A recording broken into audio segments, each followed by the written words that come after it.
The day my father showed up with my brother and demanded my money is etched into my memory like a scar.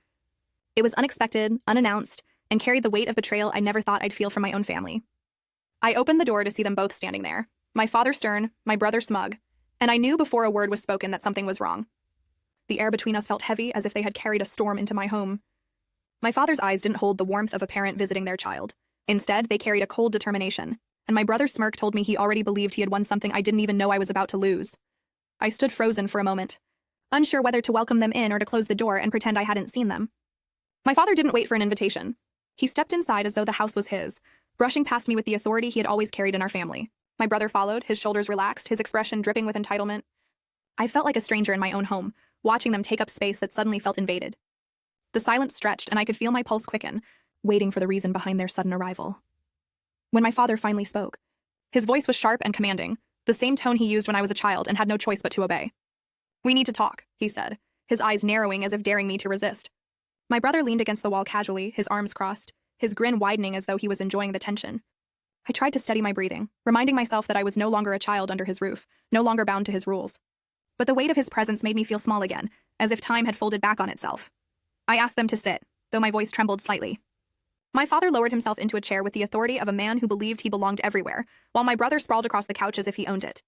I remained standing, needing the height to feel some sense of control. The room felt smaller, the walls pressing in, and I realized that whatever conversation was about to unfold would not end easily. My father's gaze locked onto mine, unblinking, and I braced myself for the blow. He didn't waste time with pleasantries. "We know how much you're earning now," he said flatly. The words hit me like a slap, not because of what he knew, but because of how he said it. Like my income was not mine, but something that belonged to him by right. My brother's grin widened, and he nodded as if confirming the statement. My stomach tightened, and I felt a wave of disbelief wash over me. This wasn't a visit. This was an ambush. I tried to laugh it off, to lighten the mood, but the sound came out hollow. "And why does that matter?" I asked, though I already feared the answer.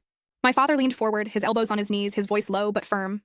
"Because your brother needs help, and as his elder, it's your duty to provide it." The words stung, not because of the request, but because of the demand hidden within them. It wasn't a question. It was an expectation, one I had never agreed to. My brother finally spoke, his tone dripping with arrogance. "Come on, you've got more than enough. What's the point of all that money if you can't share it with family?" His words were casual, but his eyes were sharp, watching me closely, waiting for me to break. I felt anger rising in my chest, but I swallowed it down, unwilling to give him the satisfaction of seeing me lose control.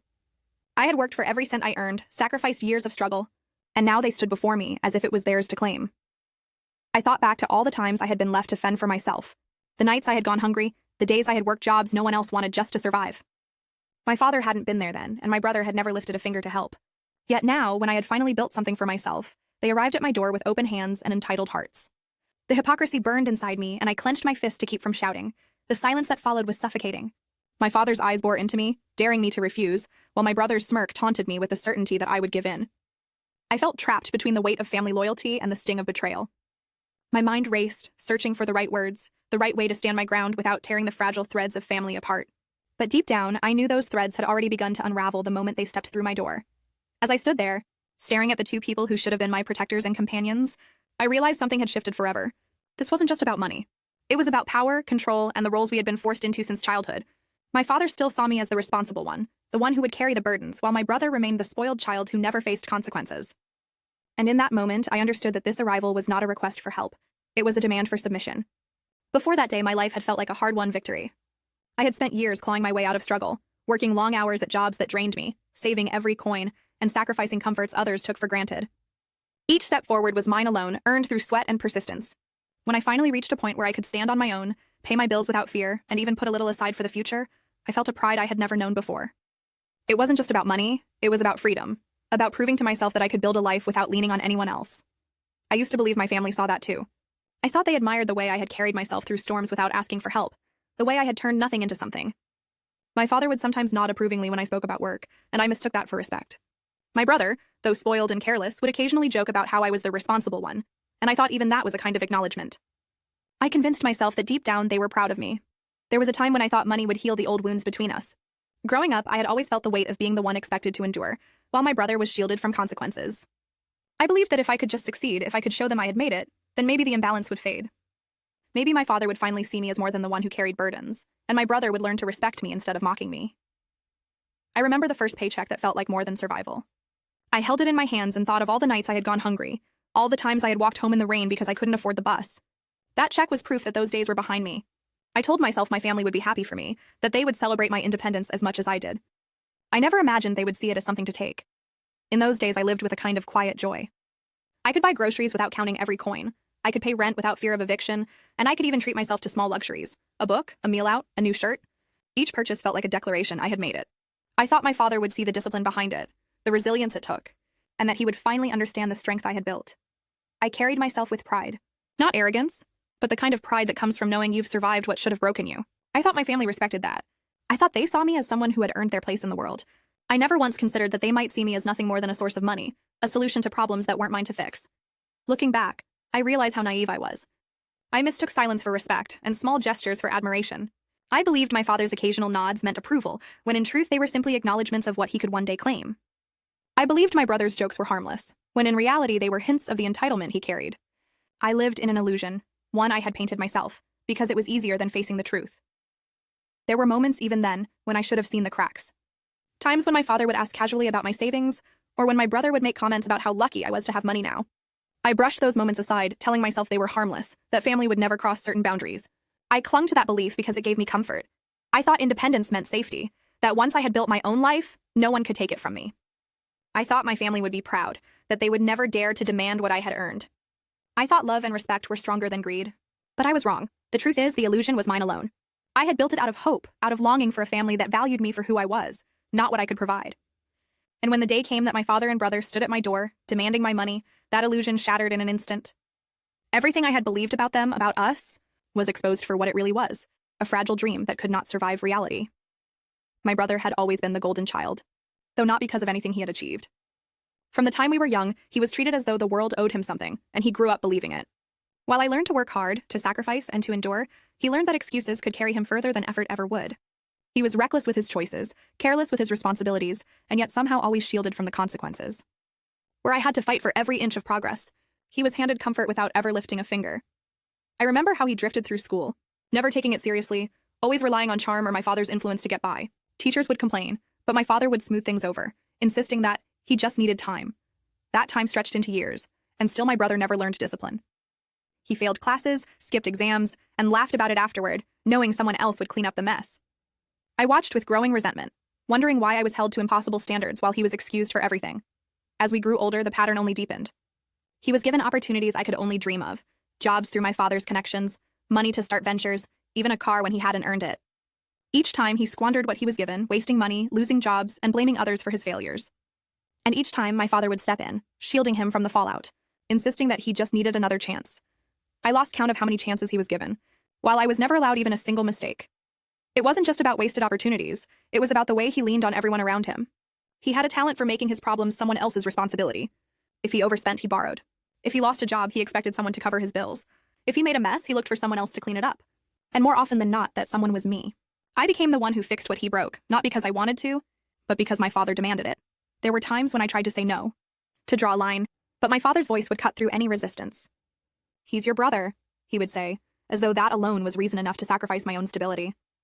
I was told that family meant responsibility, but in practice, it meant I carried the weight while my brother floated free.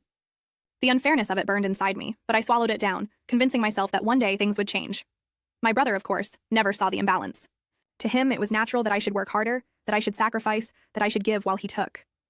He wore his entitlement like a crown, strutting through life with the confidence of someone who had never been told no. He mocked my seriousness, laughed at my discipline, and called me boring for caring about responsibilities. Yet beneath the laughter was a smugness that told me he believed he was smarter for getting away with it all. The contrast between us could not have been sharper. I had built my life brick by brick, each one laid with effort and sacrifice. He had been carried on cushions, never touching the ground, never feeling the weight of reality. Where I was self-made, he was coddled. Where I had scars, he had excuses. And yet, in my father's eyes, we were equals, or worse, I was the one who owed him, because I had more to give. I often wondered what kind of man my brother might have become if he had ever been forced to face the consequences of his actions.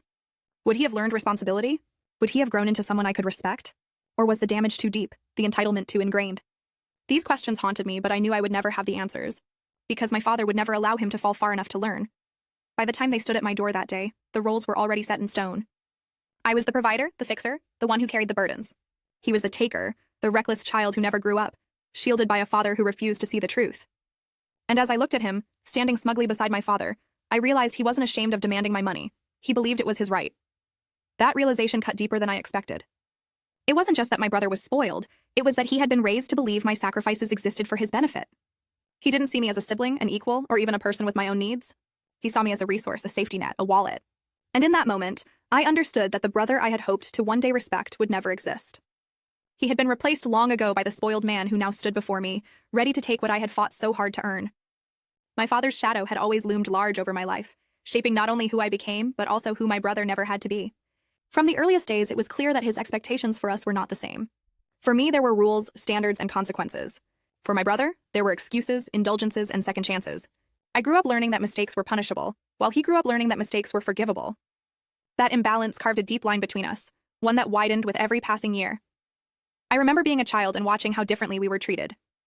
If I came home with a grade that was less than perfect, my father's disappointment was sharp and heavy, his words cutting into me like a blade. But when my brother failed, the response was softer, almost indulgent. "He'll do better next time," my father would say, brushing it aside as though failure was a temporary inconvenience rather than a reflection of effort. I learned to fear failure, while my brother learned to shrug it off. As we grew older, the pattern only deepened. My father demanded discipline from me, early mornings, long hours, and constant proof of responsibility. He praised me only when I exceeded expectations, and even then, the praise was brief, almost reluctant, as though he feared it might make me complacent. But with my brother, he celebrated the smallest of efforts, turning mediocrity into achievement. A half-hearted attempt from him was worth more in my father's eyes than my relentless dedication. This favoritism wasn't hidden. It was woven into the fabric of our family life. At the dinner table, my father would ask me about my studies, my work, my plans for the future, always with a tone that carried more pressure than pride. When he turned to my brother, the questions were lighter, the expectations lower, the laughter easier. I sat there simmering in silence, wondering why my hard work earned scrutiny while my brother's laziness earned affection. Over time, I stopped seeking my father's approval, though a part of me still longed for it. I told myself I didn't need his recognition, that my achievements spoke for themselves. But deep down, I carried the quiet resentment of a child who had been forced to grow up too fast, who had been denied the softness of unconditional love. My brother, meanwhile, basked in the comfort of being the favored one, never realizing, or perhaps never caring, how much it cost me. The imbalance shaped us both. I became cautious, disciplined, and self-reliant, always aware that no one would catch me if I fell. My brother became reckless, entitled, independent, confident that someone, usually me, would clean up his mess. My father's favoritism didn't just divide us. It defined us. It created the roles we played, roles we could never seem to escape. Looking back, I see how my father's choices planted the seeds of the confrontation that would one day come to my doorstep. By excusing my brother's failures, he taught him that others would always pay the price. By holding me to impossible standards, he taught me that my worth was measured only by what I could provide. Together, those lessons created the perfect storm, a spoiled son who demanded and a weary son who was expected to give. Even as an adult, I carried the weight of his shadow. Every decision I made, every success I earned, felt like it was still being measured against his impossible scale. And every time my brother stumbled, I knew the expectation would fall on me to lift him back up. It was a cycle that had been set in motion long ago, one I had never agreed to but had always been trapped within. The resentment I had buried for years began to surface the moment they stood at my door. Seeing my father beside my brother, demanding my money, was not just about that day. It was about every day that had come before it. It was the culmination of years of favoritism, of double standards, of sacrifices that had never been acknowledged. It was the moment when all the quiet anger I had carried finally found its voice, and as I looked at them, I realized that my father's shadow had never truly left me. It had followed me into adulthood, into my home, into the very life I had built for myself. It wasn't just my brother demanding my money. It was my father's voice, echoing through him, reminding me that in his eyes, I would always be the one who gave, while my brother would always be the one who took. My father leaned forward in his chair, his hands clasped tightly together, his eyes fixed on me with a weight that made the room feel smaller. He didn't bother with small talk or pretense this time. His voice was steady, commanding, the same tone he had used all my life when he expected obedience. "We need money," he said, his words sharp and deliberate. "Not for me, for your brother. He's in trouble again, and it's your responsibility to help him." The way he said it left no room for negotiation. It wasn't a plea. It was an order. The words hung in the air, heavy and suffocating. My brother shifted on the couch, his smug expression never faltering, as though he had been waiting for this moment all along. He didn't look ashamed or embarrassed. Instead, he looked entitled, as if the outcome had already been decided in his favor. My father's tone carried the same certainty, as though my role in this family had always been to provide, to fix, to give without question. I felt my chest tighten, a mix of anger and disbelief rising inside me. After everything I had endured to build my life, after all the sacrifices I had made alone, this was what it came down to. My father standing in my home, demanding that I hand over what I had earned.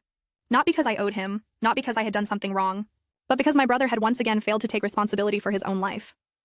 I tried to steady my voice, though it trembled with the weight of years of buried resentment. "Why is it my responsibility? I asked, my eyes darting between them. Why is it always me who has to clean up his messes? My father's jaw tightened, his eyes narrowing as though my question itself was an act of defiance. He leaned back slightly, but his voice grew sharper. Because you're the elder. Because you can. That's what family does. The words struck me like a blow. Family. He used the word like a weapon, twisting it into something that justified his demand. To him, family didn't mean love or support. It meant obligation, sacrifice, and submission. My brother smirked, nodding along as if to say, "See? Even he knows it's your job." The unfairness of it burned inside me, but I swallowed hard, refusing to let them see how deeply it cut. My father continued, his tone growing colder. "Your brother has debts. Serious ones. If he doesn't pay, there will be consequences. You don't want that on your conscience, do you?" His words were laced with manipulation, designed to make me feel guilty, to make me believe that his failures were somehow my burden to carry. My brother sat there silently, letting my father do the talking, confident that the demand would be met. I looked at my brother then, really looked at him. He didn't appear worried or desperate. He wasn't pleading or apologizing. He was relaxed, almost amused, as though this was just another routine. Get into trouble, let father handle it, and let me pay the price. His lack of shame was louder than any words he could have spoken. It told me everything I needed to know about how little he valued my sacrifices. The silence stretched, and I could feel my father's eyes boring into me, waiting for me to give in. I thought about all the times I'd been told to be strong, to be responsible, to be the one who carried the weight. I thought about the years of struggle, the nights I had gone without, the battles I had fought alone. And now, here they were, demanding that I hand over the very thing I had bled for, as though it was theirs by right. I clenched my fists, my nails digging into my palms, fighting the urge to shout. I wanted to scream that I wasn't their safety net, that I wasn't a bank account to be drained whenever my brother stumbled. But the words caught in my throat, tangled in the years of conditioning that told me to obey, to respect, to give. My father's presence still carried the weight of authority, and breaking free of it felt like trying to lift a mountain. In that moment, I realized this wasn't just about money. It was about power. My father wasn't asking for help. He was demanding control, reminding me of the role he had assigned me long ago. And my brother wasn't ashamed because he didn't have to be. He had always been protected, always been excused, always been given what he wanted. The demand wasn't just for money, it was for my submission, for me to once again accept the role of the burden bearer. And as I sat there, staring at them both, I knew that whatever choice I made next would change everything. I sat there in silence, my father's words echoing in my mind, and for a moment I couldn't even breathe. All these years, I had imagined that when he finally saw what I had built for myself, he would be proud. I thought he would look at me and see the strength, the resilience, the sacrifices that had carried me here. Instead, he looked at me and saw only numbers, only income, only a resource to be tapped. The pride I had longed for was nowhere in his eyes, only expectation, only entitlement. It felt like the ground beneath me had shifted, and I was left standing on nothing. The betrayal cut deeper than I could have prepared for. This was my father, the man whose approval I had chased since childhood, the man whose shadow had shaped my every step. I had told myself that one day, when I was successful, he would finally see me differently. But now I realized he had never seen me at all. Not as a son, not as a man, not as someone worthy of respect. To him, I was a tool, a solution, a wallet. The love I thought was there had been replaced by something colder, something transactional. My brother's smirk only twisted the knife further. He lounged on the couch as if this was all routine, as if my father's demand was nothing more than the natural order of things. And maybe for them it was. Maybe this was how they had always seen me, someone to carry the weight, someone to fix the problems, someone to give without question. The realization made my chest ache, as though years of quiet resentment had suddenly found their voice all at once. I wanted to shout, to demand why my sacrifices had never been enough, why my hard work had been twisted into obligation instead of celebrated as achievement. But the words caught in my throat, tangled in the grief of knowing that the respect I had hoped for would never come. My father's face was stern, unyielding, and I understood then that he didn't see this as betrayal. To him it was natural. To him, it was my duty. The room felt colder, the walls pressing in as though they too were judging me. I thought of all the nights I had worked late, all the mornings I had risen before dawn, all the times I had gone without so that I could build something better. I had carried those struggles alone, believing that one day my family would see the value in them. But now, faced with their demand, I realized they hadn't seen my sacrifices at all. They had only been waiting for the moment when they could claim the rewards. It was a strange kind of grief. The kind that comes not from losing someone, but from realizing you never truly had them in the first place. I had believed in an image of my father that didn't exist, a version of him who would one day be proud of me. That illusion shattered in front of me, leaving only the truth. He didn't want my success for me. He wanted it for my brother. And in his eyes, that was the only purpose my success had ever served. I looked at my father then, really looked at him, and saw not the man I had once admired, but the man who had always demanded more. His love had always been conditional, tied to what I could provide, and I had been too blind, too hopeful to see it. My brother shifted beside him, still smug, still certain, and I realized that this wasn't just about money. It was about years of favoritism, years of imbalance, years of being cast as the responsible one while my brother was coddled. The betrayal burned in my chest, but beneath it was something colder, clarity. I saw now that the respect I had been chasing was never mine to earn. My father had never intended to give it. He had built his world around my brother, and I was only ever the scaffolding that held it up. My success didn't change that. If anything, it only made me more useful to him. I clenched my fists, my nails digging into my palms, trying to steady myself against the wave of anger and sorrow crashing over me. I wanted to believe there was still love beneath it all, that somewhere in his heart he cared for me beyond what I could provide. But the way he looked at me, the way he demanded instead of asked, told me otherwise. Love had been replaced by entitlement, respect by greed. And in that moment, I understood that something inside me had broken. The illusion I had carried for so long, the belief that my father would one day be proud, that my family would one day see me for who I was gone. All that remained was the truth, raw and undeniable. To them, I was not a son or a brother. I was a resource. And once I saw that, I knew nothing between us would ever be the same again. My brother was the first to break the silence, his voice carrying that same casual arrogance I had grown up with. "Look, I just need a little help to get back on track," he said, as if his troubles were nothing more than a minor inconvenience, as if I should feel foolish for even hesitating. He leaned back on the couch, his arms spread wide, his tone rehearsed, almost lazy. There was no shame in his words, no hint of responsibility, only the expectation that I would step in, as I always had, to clean up the mess he had made. My father nodded along, his expression stern but strangely calm, as though they had already discussed this strategy before arriving. "He's your brother," he said firmly, his voice carrying the weight of authority he had always used to silence me. "Family supports each other. That's how it's always been." But the way he said it didn't feel like love or loyalty. It felt like a command, a twisting of the word family into a chain meant to bind me. His eyes bore into mine, daring me to argue, as though refusing would make me the traitor, not them. I could feel the manipulation in every word. My brother's plea was designed to sound harmless, temporary, like this was just a small favor I'd barely notice. My father's argument was heavier, cloaked in duty and tradition, meant to make me feel guilty if I resisted. Together, their voices created a trap, one pulling at my sympathy, the other pressing on my sense of obligation. It was a performance, one they had likely rehearsed, each playing their part to corner me into submission. My brother leaned forward then, his smirk softening into a mock sincerity. "You've always been the strong one," he said, his tone dripping with false admiration. "You've got things figured out. I just need a push, that's all. Once I'm back on my feet, I'll handle everything myself." The words were hollow, promises I had heard before, promises that had never been kept. But he spoke them with such ease as though he believed I would fall for them again. My father added his own layer, his voice low and heavy. "Do you think I like asking you for this? Do you think this is easy for me?" he said, shaking his head as though he were the one burdened by shame. "But this is what family does. When one of us stumbles, the others step in. You wouldn't be where you are without family. And now it's your turn to give back." His words twisted the truth, ignoring the years I had struggled alone, the years when no one had stepped in for me. The more they spoke, the more I realized how carefully their roles were crafted. My brother played the helpless child, pretending to be humbled, pretending to need me. My father played the patriarch, cloaking demands in the language of duty and loyalty. Together, they built a wall of words meant to box me in, to make refusal feel like betrayal. It was manipulative, calculated, and yet so familiar that it made my stomach turn. I wanted to shout that I had already given enough, that I had carried more than my share, that I had earned the right to live without being drained by their failures. But as I opened my mouth, my father's gaze hardened, and my brother's smirk returned, as if they both knew I was fighting a battle I had already lost. Their confidence wasn't born from truth, it was born from history, from the countless times I had given in before.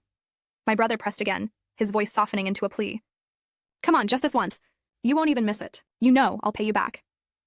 The lie was so blatant it almost made me laugh, but the seriousness in his eyes told me he believed it didn't matter whether I believed him or not.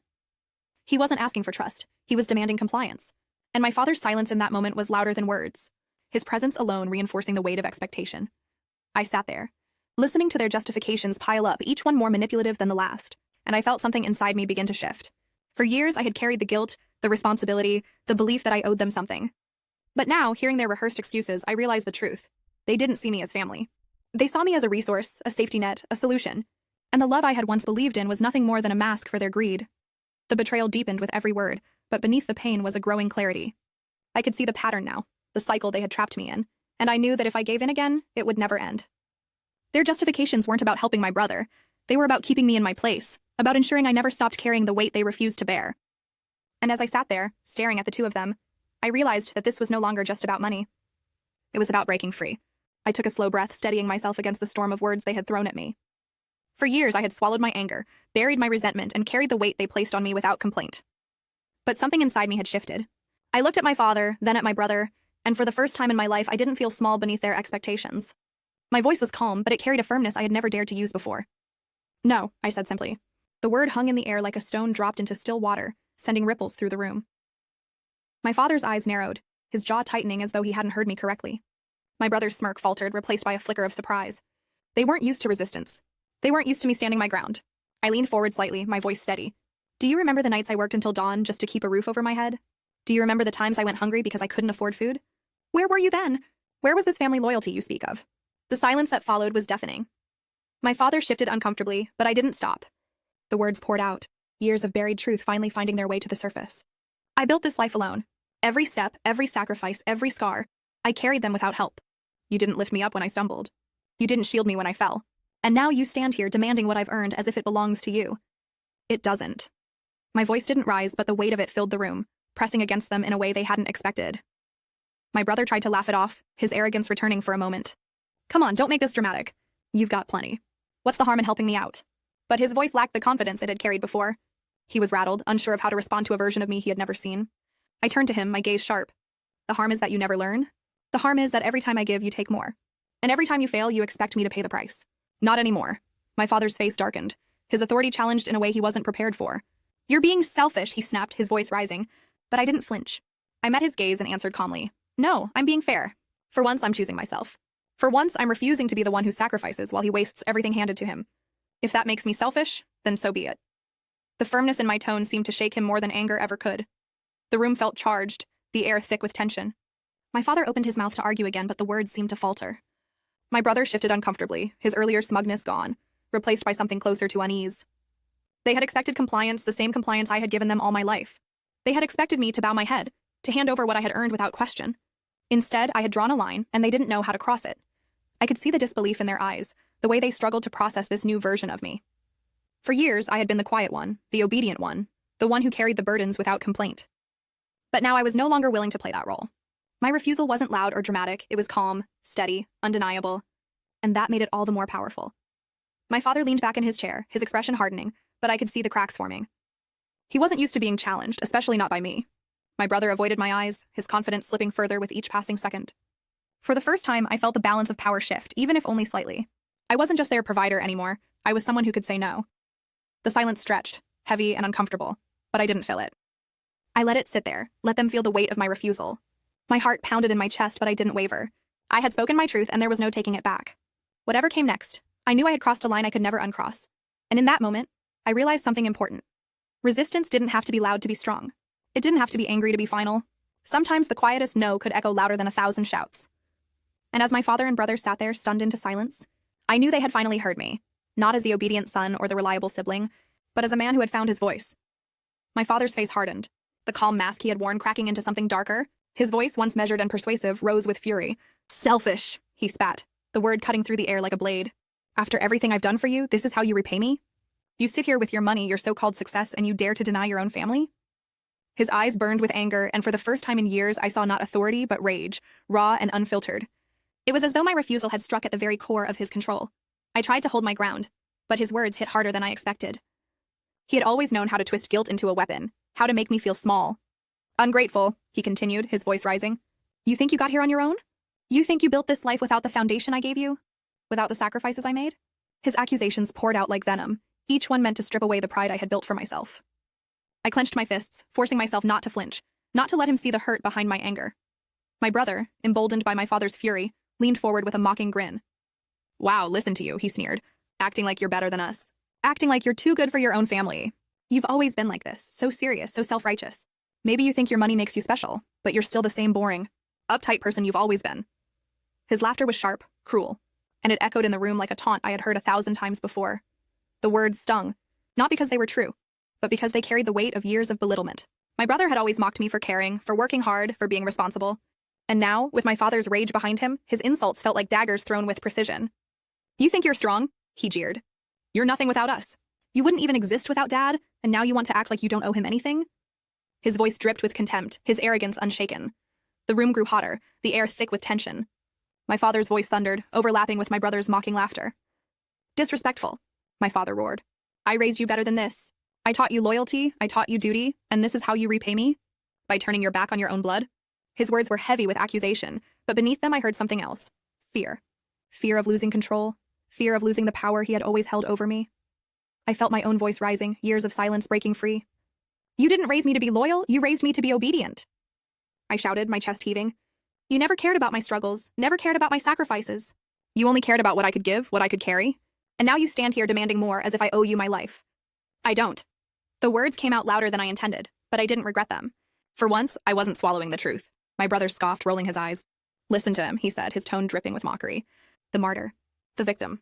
Always whining about how hard his life was. Newsflash, you're not the only one who's struggled. You just like to act like you're the hero of some sad little story. His words were cruel, but I could see the cracks in his confidence. My refusal had shaken him, and his insults were nothing more than a shield. The shouting grew louder, voices clashing like thunder.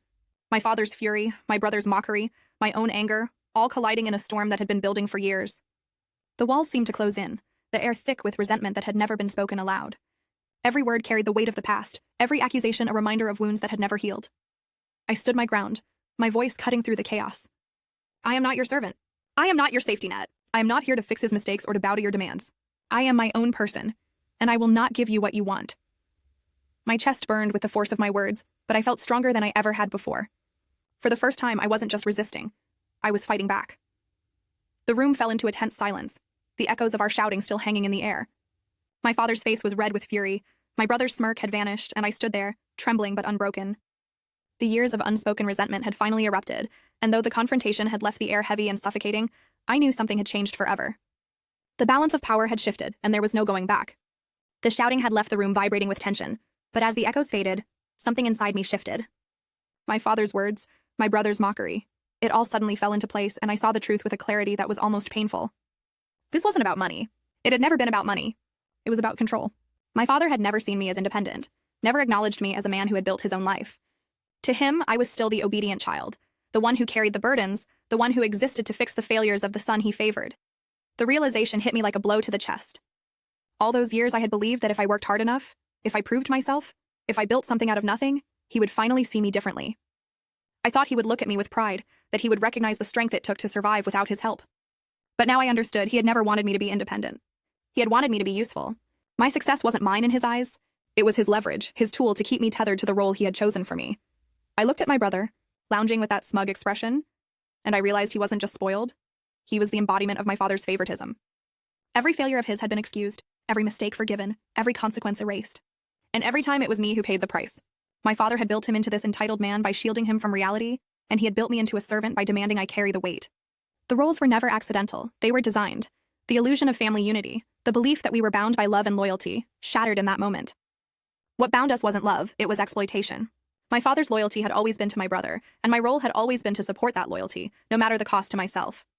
I had been blind to it, clinging to the hope that one day things would change, that one day I would be seen for who I was. But the truth was undeniable now. I had never been seen at all. The betrayal cut deeper than any wound I had ever known.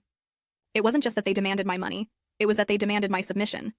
They wanted me to accept that my life, my work, my sacrifices existed only to sustain my brother's failures. They wanted me to believe that this was family, that this was loyalty.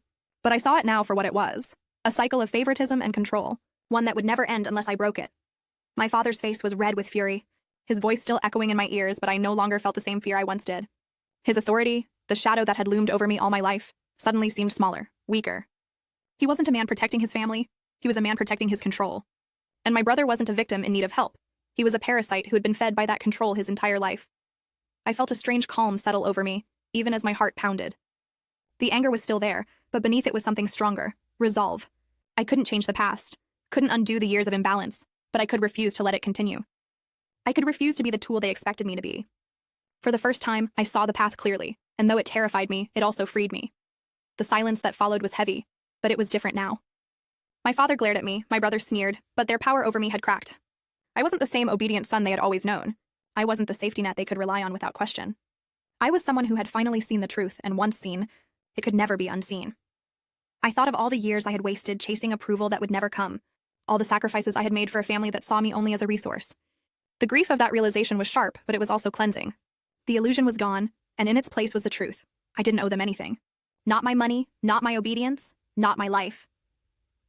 And as I sat there, staring at the two people who had shaped me in such different but equally damaging ways, I knew this was the breaking point. The moment when the roles we had played for so long could no longer hold.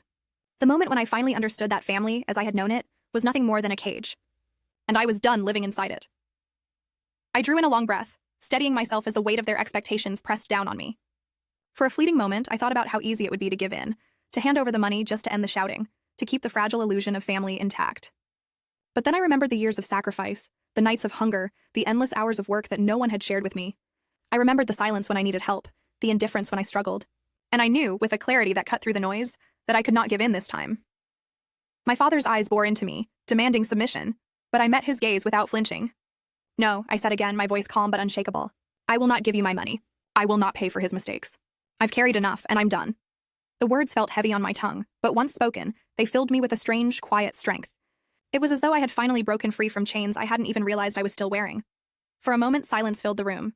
My father's face hardened, his jaw clenched so tightly I thought it might crack. His eyes, once filled with authority, now burned with disappointment and rage.